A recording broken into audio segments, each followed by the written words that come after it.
Alrighty, good morning, guys. It's already getting, ouch, dang, already getting, the hell this stung me.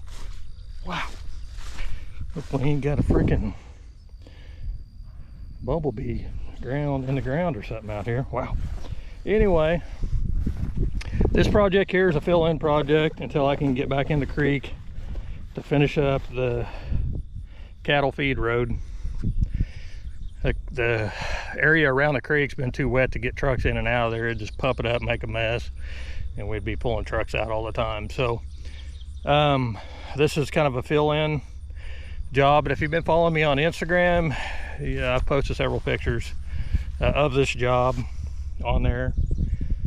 And anyway, basically it's going to be a house pad and a driveway. You can see some rebar stuck in there.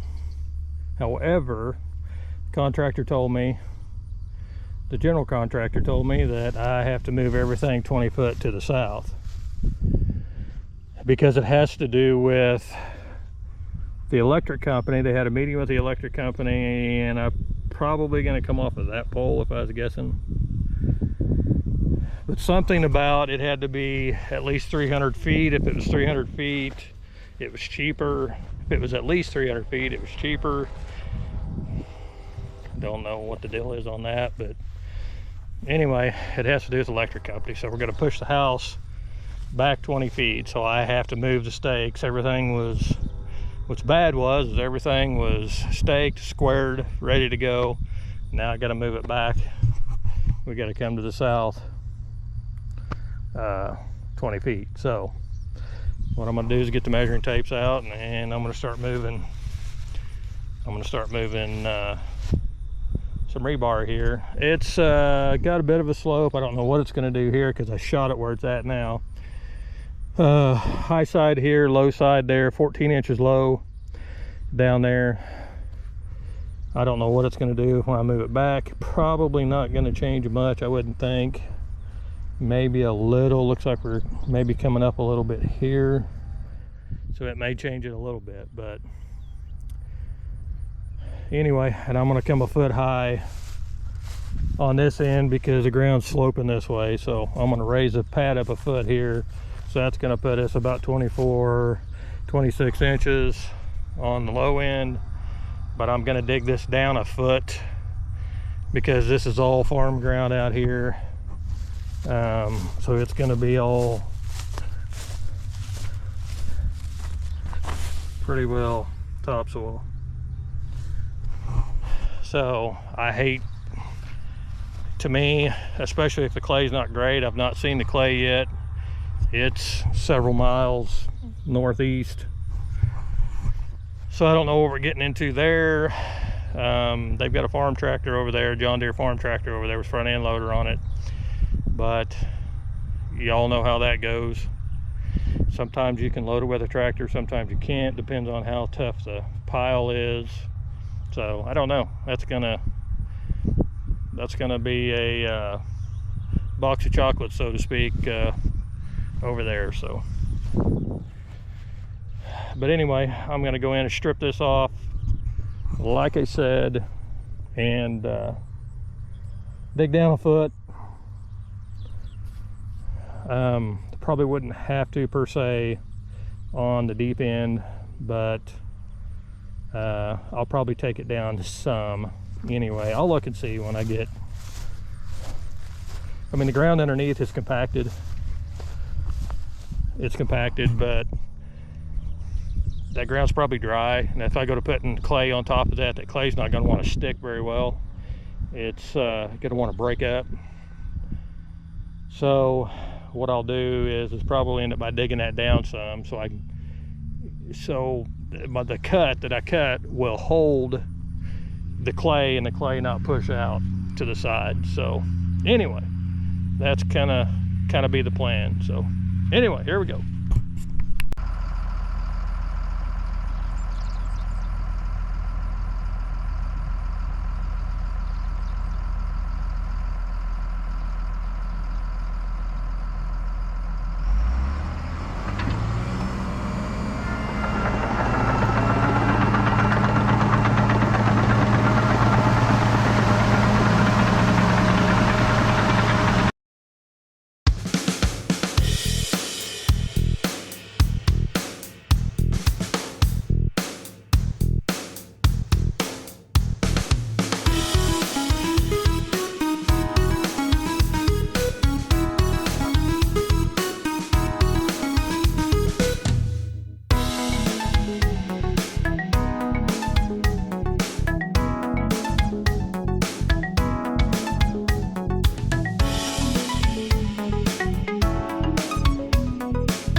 guys, as you can see,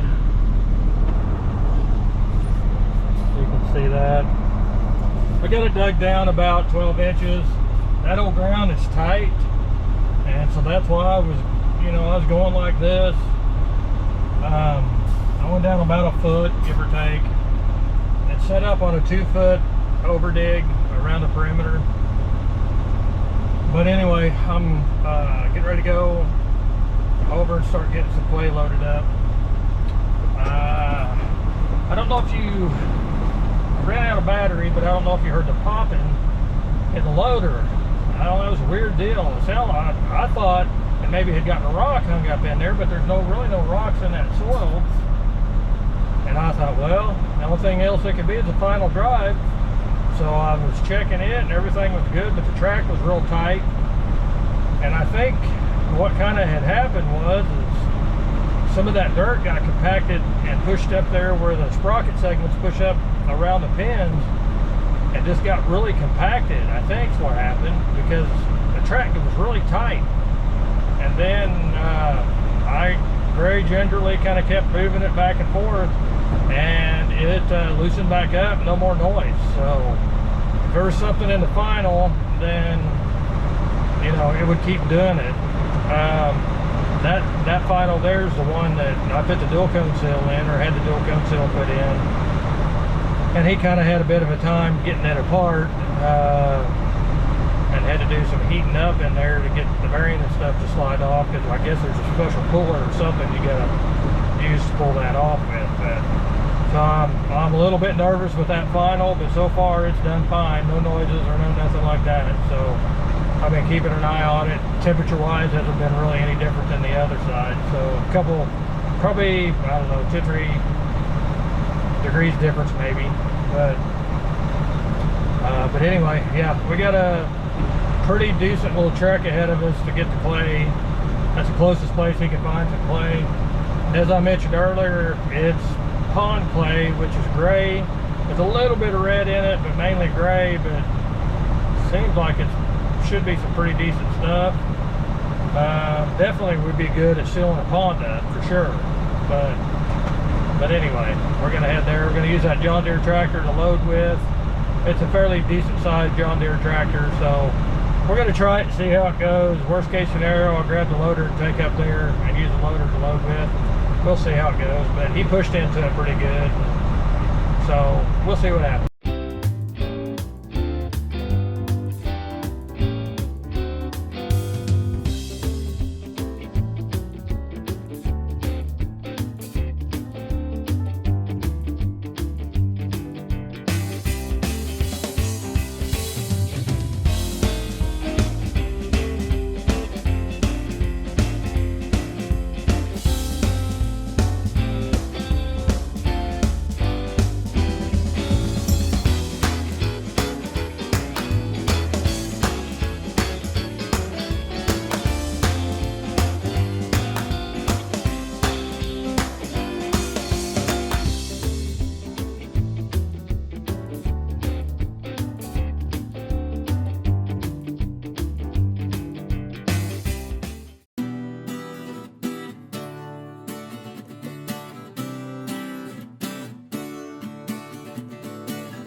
actually too bad of a load, really.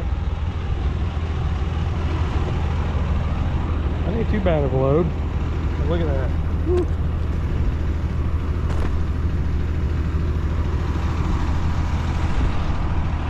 But that's gonna pack in good. Yes, it's gonna take a lot of it.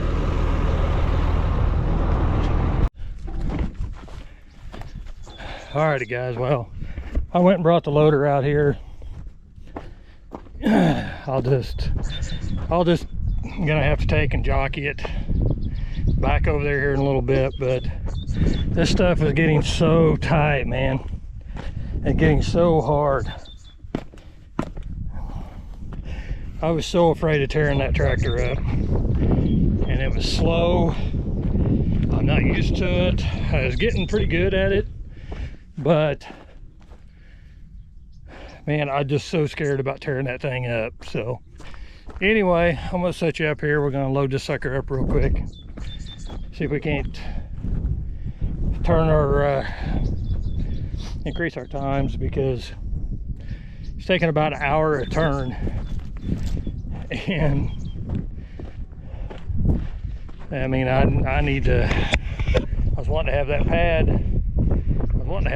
done today. There ain't no way. No way. Get you set up here. So anyway, dang wind's gonna, anyway, here we go.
about twice as fast. It'd be interesting to see how much it cuts my times down, but boy, the old loader, she was see how, I mean, just she was gritting a little bit. That stuff's just tight. Hopefully it'll come out of that freaking truck, because it's coming out in great big old balls. That's going to be fun to work. Hopefully the 850 can get that stuff pushed down. I mean, it's compactable, squishy. Hopefully 850 can get that pushed down enough to make it somewhat smooth, but this pad ain't going to be super smooth, I don't think. Alrighty guys, well, I'm about to call it a day. 6 loads in here again. It was an hour turn. The loader was able to take off about 15 minutes, so about a 45-minute turn, being to, you know, once I started using the loader.